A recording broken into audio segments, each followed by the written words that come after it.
जैसे परमात्मा दिव्य स्वरूप हैं, देवस्य, देवों को देव, दिव्यता प्रदाता है।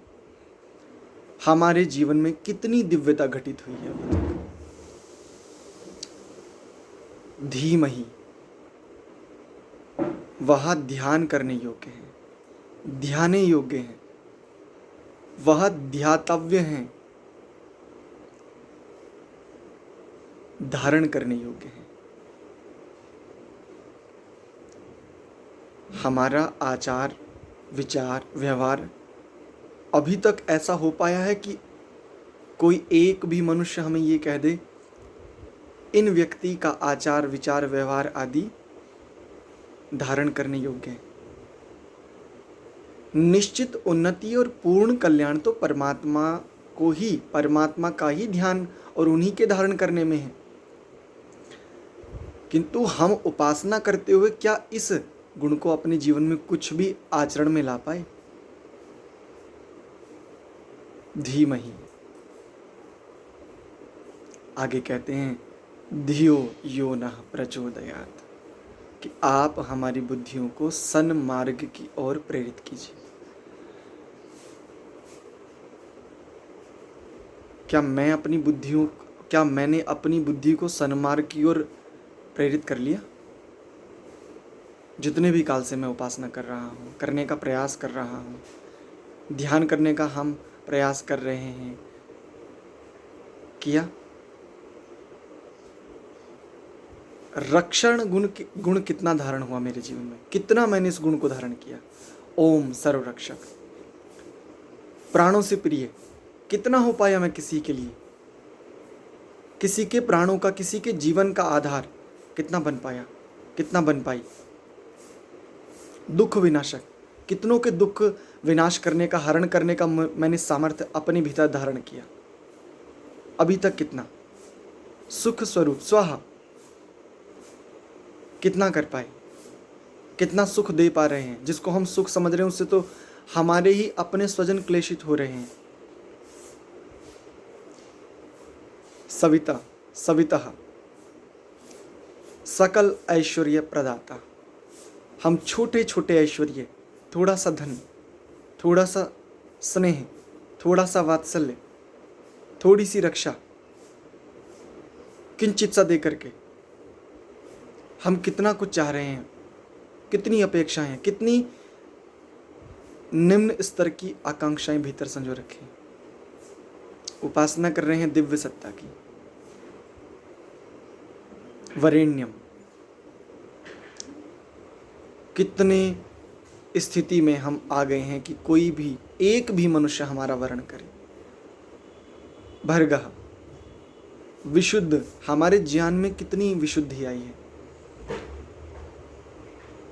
कितने मनुष्यों के क्लेशों को हमने कम करने का भी प्रयास किया। देवस्य, कितनी दिव्यता हम अपने जीवन में और किसी एक भी प्राणी के जीवन में हम धारण करा पाए, वह कम से कम प्रयास कर पाए। धीमहि,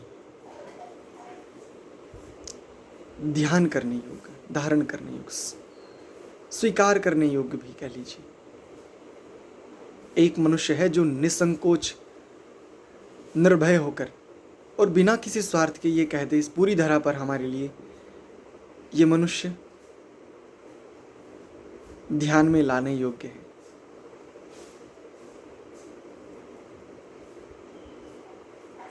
धीमहि धियो यो नः प्रचोदयात्, आप हमारी बुद्धियों को सन्मार्ग पर प्रेरित कीजिए। ऐसी हम परमात्मा से प्रार्थना साधना काल में, उपासना काल में कर रहे हैं।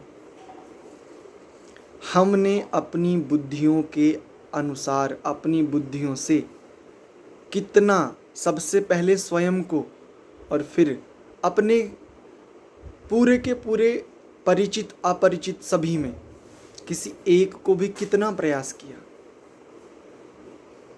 एक छोटा सा प्रारूप, एक छोटी सी दिशा, एक आकलन, वेद मंत्रों से आर्ट ऑफ लिविंग, बहुत सारा कुछ चल रहा है आज संसार में। जिस मनुष्य का विचार सत्य हो, अनुकूल हो, नित्य हो, वह मनुष्य का विचार नित्य हो, यह आवश्यक नहीं है। वेद आदि सत्य शास्त्रों के आर्ष ग्रंथों के अनुसार कोई मनुष्य किसी विचार को प्रकट करे, वह नित्यता की कोटि में आ सकता है। और उस विचार के द्वारा या उन विचारों के द्वारा आर्ट ऑफ लिविंग, जीवन जीने की कला हम सीखें, निश्चित कल्याण को प्राप्त होंगे। क्योंकि हम सबके पास समस्त जगत में, समस्त ब्रह्मांड में, समूचे ब्रह्मांड में जितनी बुद्धि हमारे पास है, उससे तो अनंत गुण, अनंत, हम कुछ कह भी नहीं सकते। उससे कितने अधिक, क्योंकि अधिक और तुलना तो वहां पर की जाए ना जहां पर कुछ हो, हम तो उसके सामने कहीं भी नहीं। बस सबसे पहले मैं अपने आप को भी यही निर्देश देता हूँ आज, और आपसे भी यही निवेदन करता हूँ। उपासना कीजिए, साधना कीजिए।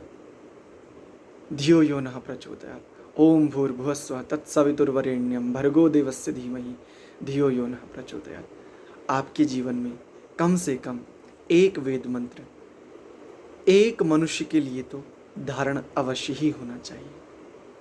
तज्जपस्तदर्थ भावनम। कुछ तो घटित हो, कुछ तो सिद्ध हो हमारे जीवन में, ऐसी आशाओं के साथ मैंने कुछ विचार आपके सामने रखे। आप यदि इन विचारों से सहमत हो, आप उचित समझें, तो इन विचारों को आगे भी भेज सकते हैं। बस इतना ही। आप सबको पुनः सादर नमस्ते, धन्यवाद।